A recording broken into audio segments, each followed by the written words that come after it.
안녕하십니까. 미주알코주알의 홍성구 기자입니다. 오늘 저희 스튜디오에는요, 지난번에 혹시 생방송 보신 분도 계신지 모르겠는데 저희 재정보조의 최고의 전문가 리차드 명 AGM 인스티튜트 대표 자리에 모셨습니다. 안녕하십니까. 안녕하세요. 네. 지난번 생방송 저희 보신 분들이 아주 반응들이 굉장히 좋으셨어요. 네. 2시간을 거의 대표님 혼자서 그냥 계속 얘기를 하시는데 와, 좀 너무 내용이 알차다 보니까 많은 분들이 2시간이라는 시간을 그냥 꾹 참고 화면을 계속 보고 있었다. 이제 이런 이야기를 제가 들었거든요. 예. 근데 아무래도 2시간 내내 이야기를 듣는 게 좀 힘드셨던 분들도 있으셨던 것 같아서 네. 이걸 좀 간단하게 요약을 좀 하면 좋지 않을까 이런 생각이 들었어요. 예. 오늘 그래서 이 자리가 마련된 것 같은데 예, 정말 많은 분들이 혹시 그 내용을 좀 다운로드 링크를 할 수 있느냐 하는 분들도 많으셨어요. 네. 근데 뭐 아시겠지만 저희가 그런 생방송이나 여러 가지 광고를 이렇게 다운로드에 올리지는 않습니다. 네. 그 이유는 그 시즌과 그 상황에 맞는 그 데이터이기 때문에 네. 만약에 그 뭐 룰이 업데이트 된다든가 네. 법이 바뀐다거나 하게 되면 그거를 잘못 참조해서 실수가 일어나게 되면 컴플라이언스에 들어가거든요. 그렇죠. 그래서 어쩔 수 없이 저희가 이제 디스클레이머를 달면 되겠지만 그건 이제 차후에 한번 생각을 해보고 일단 굉장히 내용이 많았던 건 사실입니다. 네. 그래서 이제 간단하게 요약 버전으로 숏 버전으로 하는 것도 좋을 것 같습니다. 예. 자, 어서부터 시작해 볼까요? 네. 먼저 그 대학 학자금 재정 보조에 관한 기본적인 그 프로시저를 보여드렸죠. 네. 예, 연방 정부의 재정 보조 신청이라는 거는 매년 그 10월 1일서부터 시작이 됩니다. 그러니까 내년에 가을에 등록을 할 예비 신입생들도 지금 올라가는 이제 12학년이라고 보겠죠. 네. 예, 우리가 이제 이번 돌아오는 10월 1일서부터 이제 신청이 들어가게 되는 거죠.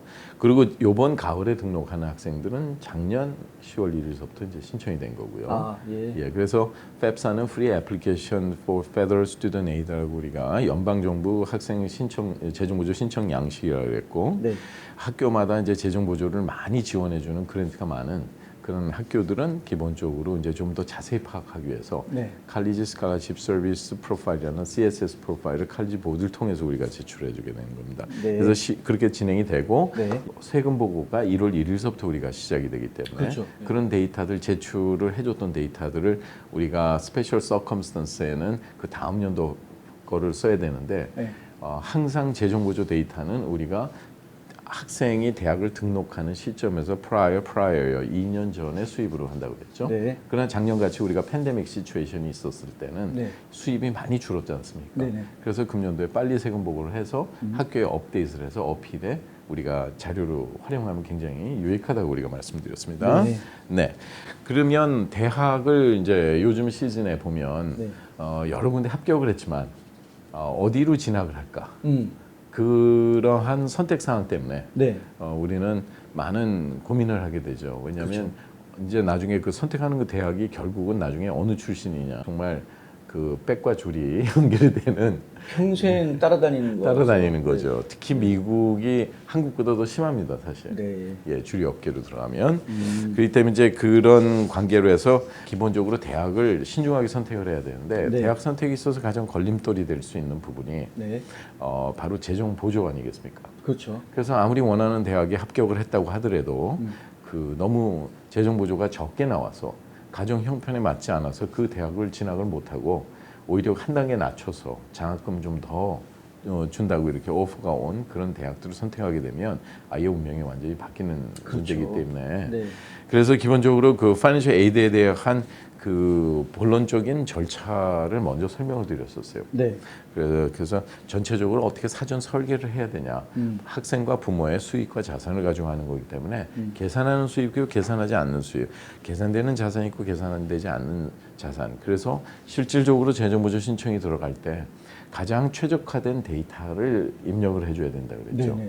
좋지 않은 데이터 들어갔는데 좋은 재정 보조를 바라는 것 자체가 예, 사전 설계 없이 그러니까 미래를 바라는 거는 아인슈타인이 그랬죠. 정신병의 기초라고. 그렇죠. 예, 그렇기 때문에 기본적으로 우리가 그런 거를 준비를 해야 되고 그다음에 재정보조 신청서 우리가 말하는 FAFSA, CSS 프로파일 그리고 뭐 대학마다 그 어떤 여러 가지 그 베리피케이션 프로시저가 있습니다. 뭐 아이닥 시스템이라든가 또 인컴이나 SSL 베리피케이션 그리고 학교 자체 내에 예를 들어 있는 어떤 서식이라든가 이런 걸 통해서 우리가 베리파이하는 과정을 둘 수가 있고요. 네.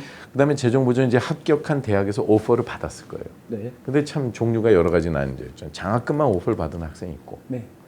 그리고 지금 장학금뿐만이 아니라 모든 재정 보조가 같이 그 한 번에 그 오퍼가 나온 경우도 있고 네네.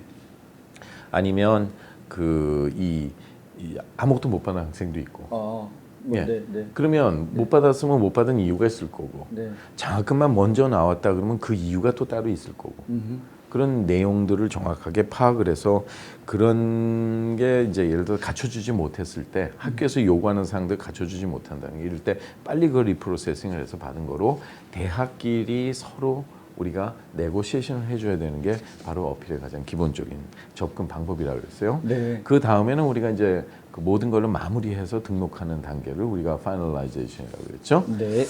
그래서 그 다음에 재정 보조를 받기 위한 requirement이 있다 그랬어요. 네. 그래서 그 requirement은 우리가 기본적으로 말하는 FAFSA, CSS 프로파일, 뭐 네. 아이닥 시스템이라든가, 네. 그리고 이제 학교 자체 내에 애플리케이션, 인컴 베리피케이션, 익스펜스 베리피케이션, 그리고 네고시에이션을 줄 수 있는데 우리가 지금 네고시에이션을 얘기하지만 가끔 생각을 해봐야 된다 그랬죠. 네.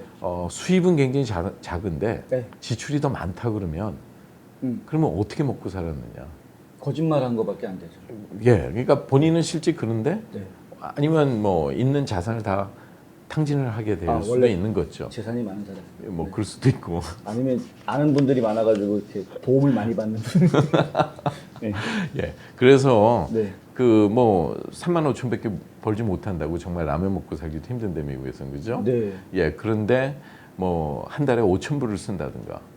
그러면 대학에서 그거를 왜 그랬냐 하고 하기 전에 일단 오퍼를 해줘야 되지 않습니까? 네. 그죠? 그러니까 나머지 차익 있는 부분을 세금을 안 낸 인컴이 있다 여기는 분명히 캐시 인컴이. 그래서 그걸 거꾸로 당신은 세금 혜택도 받고 그리고 세금 안 내는 그런 돈으로 생활을 다 충당하고 있으니까 그 정도를 쓰려면 얼마를 벌어야 되겠느냐. 그래서 거기에 역산을 해갖고 재정 보조를 계산해 버리니까 당연히 재정 보조가 잘 못 나오겠죠. 안 나오죠. 예. 그렇지만 그거를 어떻게 우리가 슬기롭게 풀므로써 그런 상황을 이해를 하게 만들고 재정 보조를 충분하게 받을 수 있냐 이런 것이 바로 어필에 대한 전략이라고 볼 수가 있겠습니다. 네. 예. 그래서 그 다음에 우리가 재정 보조에는 이제 그 수익과 자산이 네. 그 적용이 되니까 그 중에서 가장 중요한 것이 그렇다 그러면 첫째 출발점이 어디냐? 뭐 미국에서 세금 보고를 하는 가정도 있고 네. 특히 재정 보조에 이제 한국 분들은 네. 뭐 이 방송 보신 분 한국 분들이 있죠. 한국말을 알아들으시니까 네, 네, 네. 그런 경우는 기러기 가정이 그렇게 많지 않습니까? 많죠. 네. 그러니까 그거를 어떻게 재정 보조 데이터를 진행을 했기에 네. 학교에서는 재정 보조를 가정 형편보다 더 주지를 않았느냐? 아니면 주긴 줬는데 무상 보조금의 평균보다는 유상 보조가 더 많다든가 이런 일들이 일어났지 않나. 네. 그래서 우리가 그 세금 보고 내역을 우리가 보면 두 부부가 전부 다 영주권자나 시민권자로서 미국에서 세금 보고하는 경우를 들 수 있겠고요. 네. 그리고 뭐 그 중에는 또 사업체가 있을 수도 있고, 네. 예. 그리고 그 부부가 예를 들어서 그 떨어져 사는데 네. 기러기 가정이라고 보겠죠. 미국에서 세금 보고도 있고 한국에서도 세금 보고가 있고. 근데 그거를 부부가 같이 조인 파일링을 하는 경우도 있고. 완전히 뭐 어머니나 아버지는 이쪽에서 한 분은 여기서 파일링을 하고 한 분은 한국에서 한국 세금 보고를 한다 그랬을 때 거기 또 익스클루전이나 이런 내용을 잘 알아야지 우리가 세금 보고 선상에서 피해갈 수 있는데 네. 그걸 보고를 안 하고 또 언택스트 인컴으로 할 수도 있거든요. 네. 왜냐하면 어느 정도 인컴까지만이 넘어가면 미국에 보고하지 그렇지 않으면 이제 예를 들어서 그 과세 대상이 되지 않는 네. 경우도 있고 그리고 또 하나는 여기서는 수입이 굉장히 적은데 한국에 금융자산이 많은 거예요. 뭐 근데 그런 일들이 되게 이민으로 오시면서 사시던 아파트를 전세를 준 거예요. 네. 그 전세금을 받으니까 네. 그걸 한국 통장에 넣게 되겠죠. 네. 그렇게 되면 뭐 예를 들어서 40만 불, 50만 불 뭐 금방 그렇죠. 들어오게 되거든요. 네. 그러니까 그게 팩타 보고를 하면서 세금 보고 선상에 찍히니까. 아, 그러니까 고액의 저축이 그쵸. 한국에 있다. 사실은 이건 내 돈이 아닌데. 예. 그렇죠. 전세금 많다는 건데 애매하네요. 예, 그러니까 우리 학교가 8만 달러 들어가는데 네. 뭐 50만 불 있는데 네. 왜 그 돈 갖고 먼저 안 쓰냐. 오, 그래서 재정 보조 안 줄 수도 있는 거고. 그러니까 그렇구나. 너무 억울한 일을 당하게 되는 거죠. 그럴 수도 있네. 예, 그리고 또 이쪽에 이민하느라고 E2 비자, 뭐 E1 비자에서 인베스트먼 해갖고 들어온 부분들이 네. 지분으로 찍히는 경우도 있겠죠. 아, 예, 그러니까 여러 가지 이 상황이 있고 또 하나는 진짜 수입이 없어서 네, 생보고 안 했어요. 네, 예, 그런 경우에는 또 어떻게 할 것인가. 근데 한 달에 지출 나가는 비용은 있단 말이에요. 네. 예. 그러니까 그 가정 상황을 어떻게 우리가 설명을 또 할 것인가에 따라서도 다르죠. 예. 그리고 마지막으로 우리가 보면 학생이 신분이 어떻냐? 학생이 영주권자냐? 아니면 시민권자냐? 그러면 영주권이 진행 중이냐? 네. 아니면 현재 뭐 R 비자, 종교 비자라든가, 뭐 J 비자라든가, 뭐 예를 들어서 F 비자라든가, 뭐 이러한 인터내셔널 스튜던 오피스에서 관리를 하는 외국인입니다. 사실은 그 네. 경우에는요. 네. 영주권자 아니잖아요, 그죠? 네. 그런 경우에 이제 적용되는 입학 사정의 룰도 다르지만 또한 재정 보조에 적용되는 룰이 다르기 때문에 그러면 그런 분들이 학기 중간에 또 갑자기 영주권이 나오는 경우가 있거든요. 그러니까 그런 것들을 다 우리가 따져서 학교와 어필을 통해서 실질적인 혜택을 받을 수 있는 그런 방법에 관해서도 잠깐 소개를 드렸던 거로 알고 네. 있습니다. 네. 그래서 이제 제일 중요한 거는 그러면 재정 보조를 대학에서 받을 때 네. 미국은 이제 사립대학을 대부분 주립대학보다 재정 보조라는 방식을 통해서 더 저렴하게 갈 수 있다고 우리가 알고 있잖아요. 네. 그죠? 일반 대개의 경우가. 네네.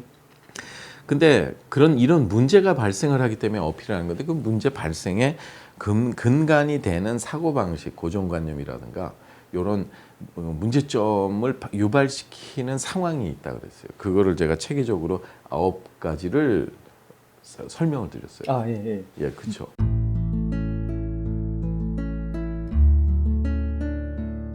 안녕하세요. 이상회계법인의 이상엽입니다.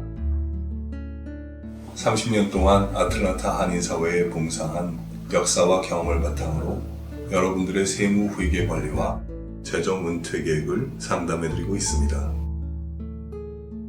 부자되세요.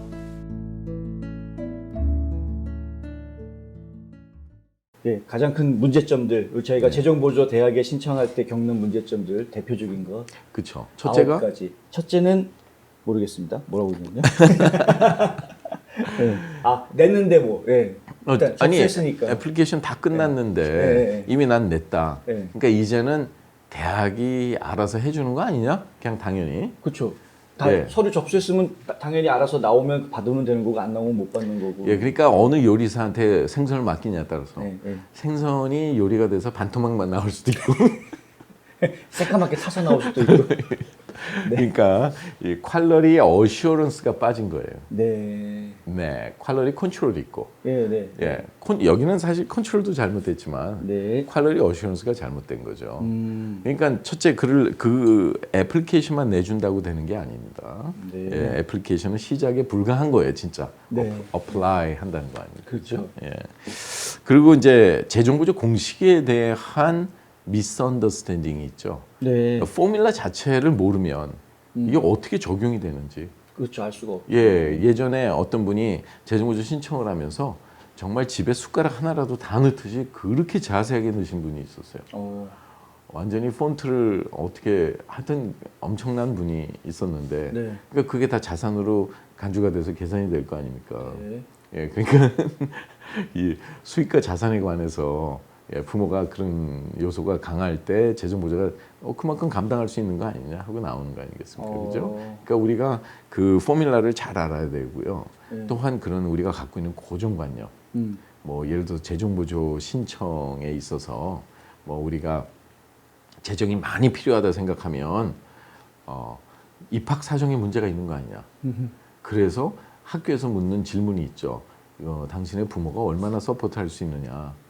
예, 그러니까 우린 재정보조 필요 없다. 이렇게 제출하신 그런 분들이 진짜 안 주거든요. 합격만 시켜달라. 네.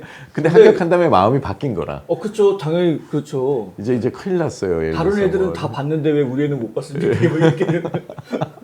그런 경우도 있고, 네. 뭐 3만 달러를 서포트할 수 있다면, 우리가 재정 보조라는 게 연방 재정 보조, 주정부 재정 보조, 학교에서 주는 거, 부모가 해주는 것도 재정 보조거든요. 그렇죠. 그러니까 3만 달러 감당할 수 있다는데 3만 달러 왜 줍니까? 여기에서 예를 들어서. 네. 근데 나중에 막 후회하네. 뭐 진짜 노래 가사처럼 울면서 후회하네 하는 그런 분들이 있죠. 그래서 그거를 또 우리가 뒤집어야 되지 않습니까? 네네. 그래서 스페셜 서컴스턴스라는 그런 방법을 통해서 어필하는 것도 있었고, 네. 또한 사전 설계 굉장히 중요하다고 그랬어요. 사전 네. 설계는 모든 게 공식의 기준에서 해야 된다고 말씀드렸고요. 네. 그리고 대학마다 재정 보조를 주는 그 대학의 재정 보조 평균 데이터를 알아야지 제대로 된 어필을 쓰죠. 거기에는 왜 내가 이퀄 오퍼튜니티를 못 받느냐 이거죠. 예, GPA가 2.0만 넘으면 이퀄하게 받는 건데. 이 부분이 상당히 어려운 것 같아요. 그러니까 이제 네. 학부모님들 입장에서는 그 대학이 학생들한테 재정 보조 얼만큼 해주는지 사실 잘 모르실 수밖에 없거든요. 전문가들한테 이제 도움을 받으셔야 되는 부분인데 사실 이 부분이 굉장히 큰 차이를 만듭니다. 왜냐하면 학교에서 장학금 주니까 우리는 받을 거 다 받은 줄 아는데 전문가들이 보면은 덜 받았다라는 이 분석이 나올 수가 있기 때문에. 네, 그렇습니다. 특히 매년 그 재정 보조 데이터가 조금씩 바뀌는데 학교에서 일반 시중에서 우리가 찾을 수 있는 데이터와 실제 학교에서 나오는 거는 실질적인 현실적인 에버리지가 나와야 되거든요. 네네. 그동안 저희가 멤버가 한 8천 가정 이상이 지나갔고 네. 제가 한 1만 2천 가정 이상 상담을 하다 보니까 네. 그리고 또 기존에도 1년에 그 저희 시스템 안에서 자체적인 에버리지가 나오거든요. 네. 사실은 그게 진짜 현실적인 거예요. 그렇죠. 예, 실질적인 데이터. 네. 예, 그래서 거기서 이밸류에이션을 해서 왜 내가 대학의 평균치보다 못 받아야 되느냐. 이거 형평성에 어긋난 거 아니냐 네. 하는 관점에서 우리가 해야 되죠. 그렇죠. 그래서 전략적인 어필 방안이 되게 중요하다고 말씀드렸어요. 네. 그리고 이제 재정 보조가 잘못 나오는 것 중에 이제 그 미완성. 미완성. 예, 그러니까 예를 들어서 밥이 뜸이 들어야 먹는 건데 네. 예를 들어서 중간에 하는 과정에 네. 학교에서 요청하는 소리 하나도 챙겨주지 않고 뭐 예를 들어서 과정을 막 스킵을 하고 가만히 있다가 보면 네. 근데 이런 상황이 언제 발생을 하냐면 그 신입생들도 있겠죠. 신입생은 그래도 경험이 부족하니까 네. 몰랐어요 할 수는 있겠지만 대학교 2학년 때서부터는 학교에서 안 가르쳐 줍니다. 뭐가 빠졌는지 네. 그건 네가 알아서 찾아라. 그리고 사이트에서 많이 알려주기 때문에 거기서 큰 이제 문제가 나고요. 네. 그리고 이제 그 우리가 재정 보조가 잘 나오지 못하는 부분 중에 하나가 네. 세금 보고서상에 세금에서 공제를 하면서 넣는 은퇴 플랜들이 있어요. 네. 근데 그게 개인이 컨트롤 가능한 게 있고 안 한 게 있거든요. 네. 개인 컨트롤이 가능한 IRA라든가 네. Roth IRA. 네. 그거는 세금 보고는 안 보인다 근데 나중에 텍스 트랜스크립을 떼어서 보내라고 하면 거의 다 나오거든요. 나오니까. 예, 예. 네. 그러니까 그런 거는 선택 사항이잖아요. 그렇죠. 뭐 401k, 네. 뭐 TSP, Thrift Savings Pension Plan이라든가 네. 아니면 뭐 403b 이거 학교나 뭐 병원 같은 데서 많이 쓰는 여기에 안에 있는 밸런스는 계산 안 하는데 내가 컨트리뷰션 하면서 공제를 하는 부분은 보내는 세금도 절약하고 은퇴연금도 싸면서 그걸 못하는 사람하고 동일하게 받겠다는 그런 의도 자체를 굉장히 불건전하게 보기 때문에 그런 혜택은 몰수하는 만큼 가정분담이 올라갑니다.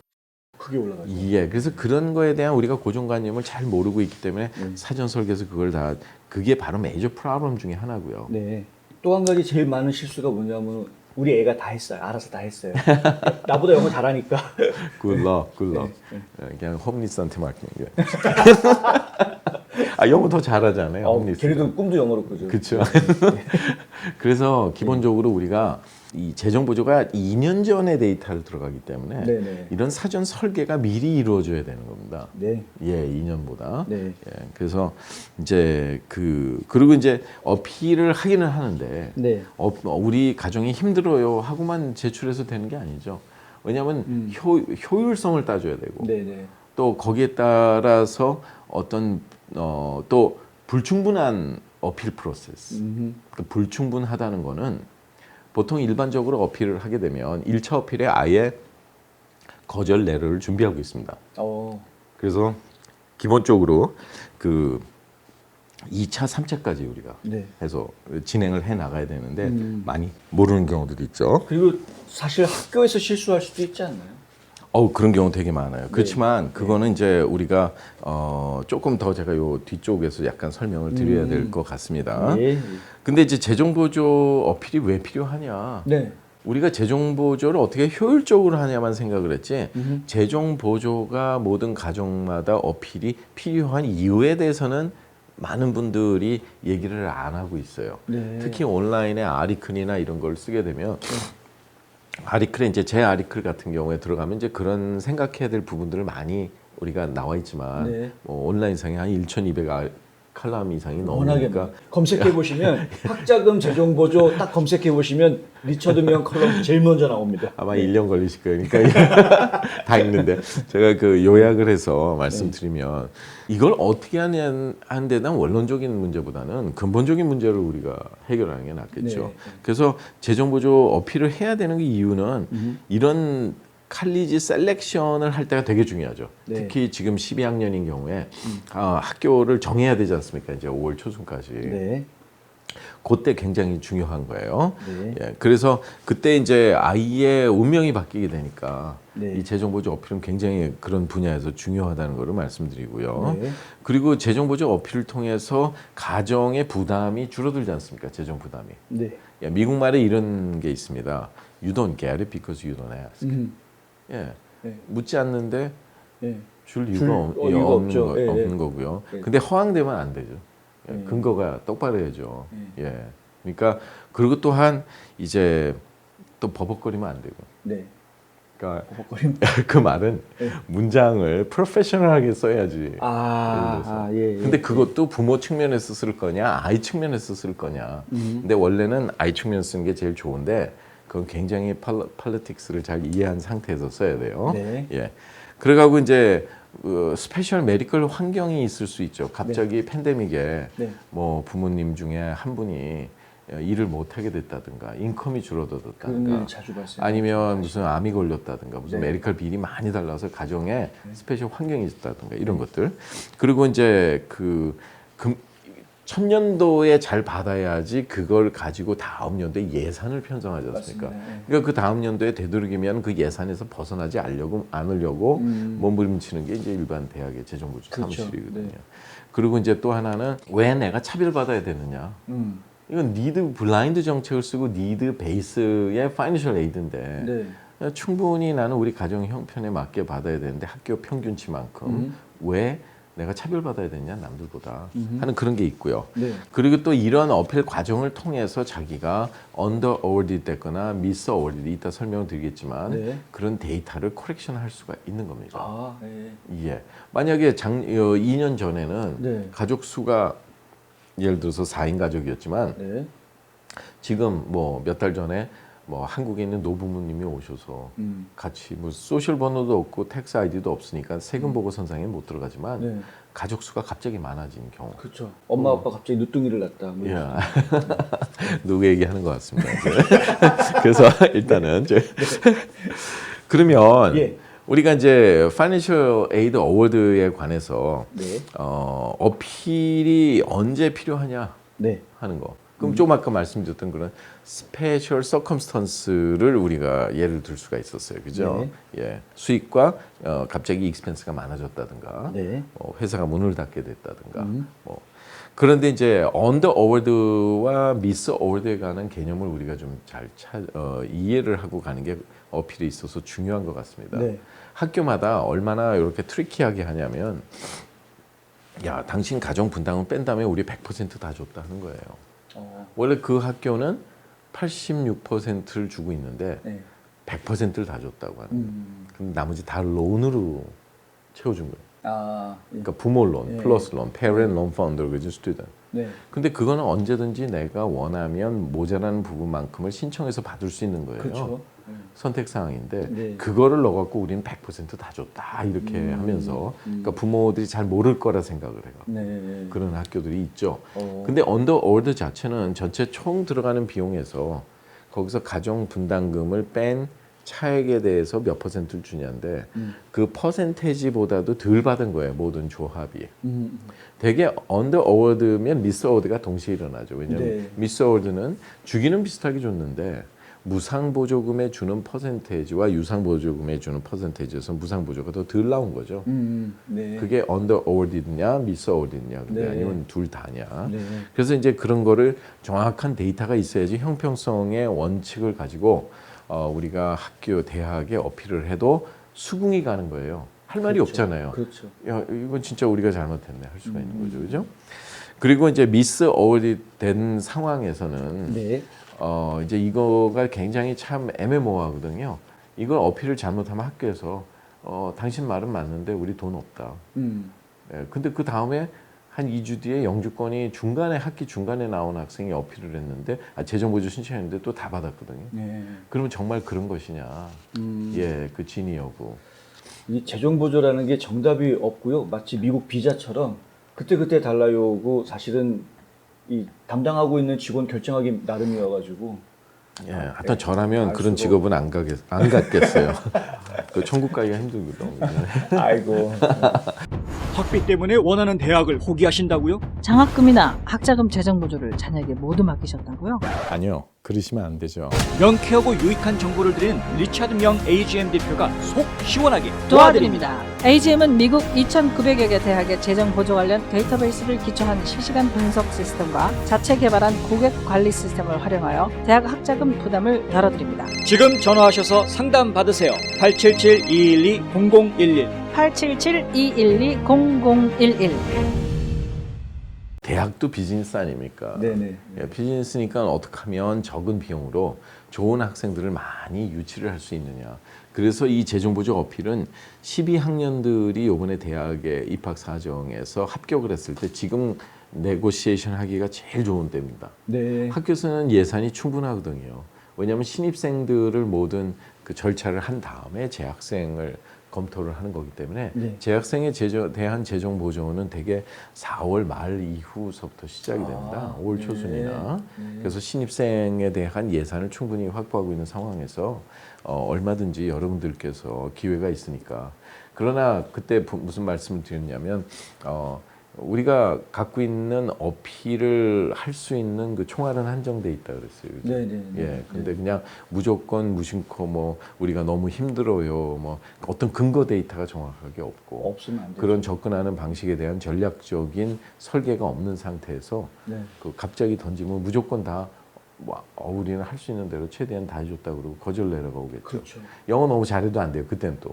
아 그래요? 예, 그 답변 온 거를 읽어보면 너무 기가 막히게 잘 썼기 때문에 진짜 안 되는구나 뭐 이렇게. 아. 그리고 네. 어필을 해서 조정을 받았지만 네. 이게 파이널이다 할 때가 있거든요. 네. 네. 그런데 그래도 스테어 대학에서 주는 평균치보다 못 받았으면 그건 파이널이 아니에요. 누구나 그런 말씀 할 수 있죠. 조정은 해주겠는데 타당성이 있어서 그리고 조금 덜 주면서 야, this is a final. 그러면 일반 부모님들은 yes sir 하고 나가잖아요. 네. 예. 그리고 어떻게 하면 융자금 찾으려고 그럴 거 아니에요, 부모가. 그죠? 그렇죠. 예. 그런데 사실은 그런 부분들을 봐야 된다는 거예요. 그리고 이제 마지막으로 제시를 해드렸던 부분들이 뭐냐면 네. 문제가 발생을 해서 문제를 풀어야 되는 상황보다 네. 문제가 발생하지 않기 위한 조치 방안이 더 중요하겠죠. 그렇죠. 바로 예방. 예방하기죠. 네. 예, 우리가 팬데믹도 예방이 중요한 거 아니겠어요, 네. 그죠? 예, 그 뜻이. 그래서 어떻게 언더 어워디드나 미스 어워디드 상황을 우리가 빠져나갈 수 있을까 하는 거에 대한 기본적으로 첫째는 대학 학자금 재정보조 신청에 대한 데드라인을 알고 데드라인을 넘지 않게. 연방정부 데드라인이야 뭐 6월 말일이고 주정부 데드라인은 그 주가 어느 주에 있냐에 따라서 우리가 펩사 웹사이트에 들어가면 다 확인해 볼 수 있겠습니다. 그렇죠. 그러면 연방정부와 주정부 보조금은 그 한도 내에만 들어갔다 그러면 되는데 대학이 우선 마감 일자를 당겨놨어요. 그리고 거기에 대해서도 이제 재학생이냐 신입생이냐 따라서 그리고 또 신입생은 얼리 조기 전형을 했느냐 또 일반 전형을 했느냐에 따라 또 다르거든요. 네네. 근데 그 데드라인을 넘기게 되면 나중에 재정 보조를 잘못 줬는데 내가 어필을 해도 어필 사항은 맞지만 데드라인 오겠다 그럼 뭐라고 그러겠어요? 예. 이런 부분 반드시 부모님이 챙기셔야 됩니다. 보통 이 자녀들한테 야, 그 언제까지 하면 되느냐고 자녀들한테 물어보시는 부모님들 계신데요. 절대 그러시면 안 되고 부모님들이 데드라인 꼭 챙기시기 바랍니다. 제가 그랬잖아요. 그 최종 학력이 중졸이라니까요. 저 여러 번 얘기했죠. 네, 아직은 자녀가 중졸이니까. 네. 그래서 아무리 똑똑해도 생각하는 사고나 이 대처에 대한 타이밍에 대한 개념이 별로 없기 때문에 대학생이 돼도 마찬가지입니다, 사실은. 그래서 그거 다 챙기셔야 돼요, 부모님께서.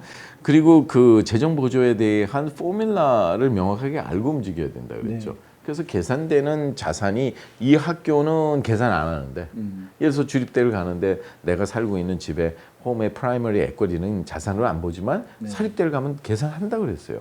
그것도 CSS 프로파일 요구하는 데는 다 하는데 네. 더욱더 이제 애매모호한 부분이 어떤 학교는 CSS를 신입생 때만 요구하고 네. 재학생 때 요구 안 해요.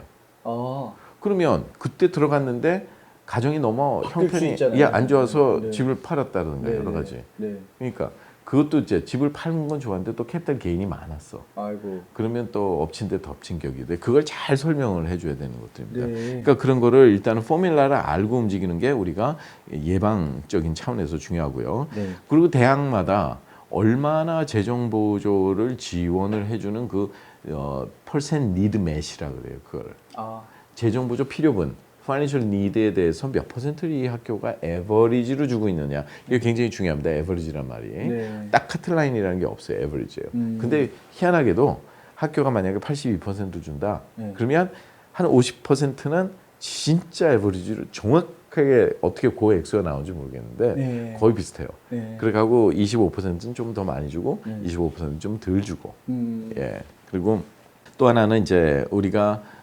반드시 사전에 플래닝을 해야죠. 네. 계산되는 수입을 어떻게 하면 계산 안 되는 수입으로 바꾸느냐.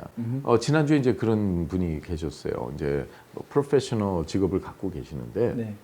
W2가 무지하게 높았어요. 거의 오. 20여 달러 가까이. 네. 그런데 기본적으로 비즈니스가 있는데 방법을 몰라서 다 보고를 한 거예요. 그러니까 그거를 우리가 IRS에 예를 들어서 뭐 그 세무조사 그 반은 어디시 당하지 않는 선이라는 거는 네. 그거 갖고 내가 생활이 가능하냐는 선인데 한 12, 3만 불 정도로 낮추고 나머지는 그 자체적인 회사 자체 내에 코퍼레이트 트러스트를 설정해서 그 안으로 익스펜스로 공제를 해서 넣어버리면 세금도 엄청 떨어뜨리는 것뿐만이 아니라 그거는 특정 다수인을 상대로 하는 거기 때문에 네. 재정구조 공식이 저촉이 안 되거든요. 네. 네. 근데 이걸 몰라갖고 많은 분들이 네. IRA도 넣고 401k 맥스마이즈 시키고 뭐 이런 부분들이 많이 있거든요. 네. 어떤 분들은 사업체가 없어서 못하는 분들도 있지만 네. 오히려 그걸 안 넣을 때에 높았던 인컴보다 그걸 넣음으로써 가정 부담이 더 올라가니까 네. 그걸 차라리 안 넣게 되면 오히려 더 혜택은 되겠죠. 그래서 이런 인컴이나 에셋, 수익과 자산에 대한 플래닝이 반드시 필요하다는 것을 말씀드렸습니다. 네. 그리고 이제 전략적인 대학 선택. 전략적인 대학 선택이 뭘까요? 전략적인 대학 선택. 그 예. 전번에 얘기하셨던 거는 어플리케이션 집어넣을 때 여러 개 학교 코드를 적을 수 있다. 야, 역시 홍 기자님은 네. 천재셔. 기억 다 하시네요. 아, 예. 네. 예, 그러니까 니드 블라인드 정책이기 때문에 제출 데이터는 합격을 결정하기 전까지 못 본다 그랬죠. 예. 예.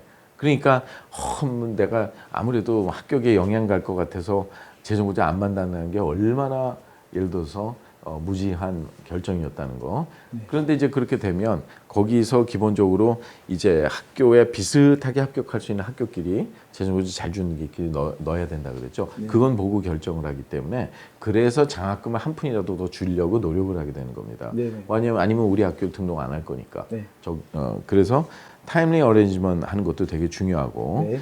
그리고 이제 그 학생이 무엇보다 대학에서 선호하는 학생으로 이제 그게 제일 중요하죠, 사실. 그렇죠. 네. 네. 그러면 뭐 밀년을 번다 그래도 장학금 네. 전액 장학금 다 해서라도 데려갈 테니까. 그렇죠. 그래서 대학에서 말하는 입학 사정 요소라든가 아이의 프로파일을 인핸스 시키는 훨씬 어드밴스 시키는 그런 그 플래닝이 굉장히 중요한데 네. 그건 제가 이제 다음 시간에 네. 한 번 좀 더 나누기로 하죠. 알겠습니다. 네. 자, 지난 저희 생방송 때 2시간 동안 했던 이야기를 지금 한 30분 정도로 압축을 해서 저희가 방송을 해드렸는데요. 자세한 내용 궁금하신 분들이 있으시면 AGM 인스티튜트에 연락하시면 됩니다. 친절하게 첫 번째 상담은 무료로 해주시는 걸로 제가 알고 있기 때문에. 째려보시는데. 예. 네. 하여튼 그 agminstitute.org에 들어가면 네. 이런 여러 가지 사항이라든가 또 자료를 많이 보실 수가 있습니다. 네. 그 아리클부터. 그러니까 그런 참조하시면 되겠습니다. 네. 자, 누구나 다 하는 거기 때문에 쉽게 생각하실 수 있지만 하지만 이 분야에 전문가가 있다라는 것은 그만큼 전문가들의 도움이 필요하다라는 것이라는 것 다시 한번 말씀드리고요. 오늘 정말 좋은 말씀 주신 리처드 명 대표님 정말 감사합니다. 감사합니다.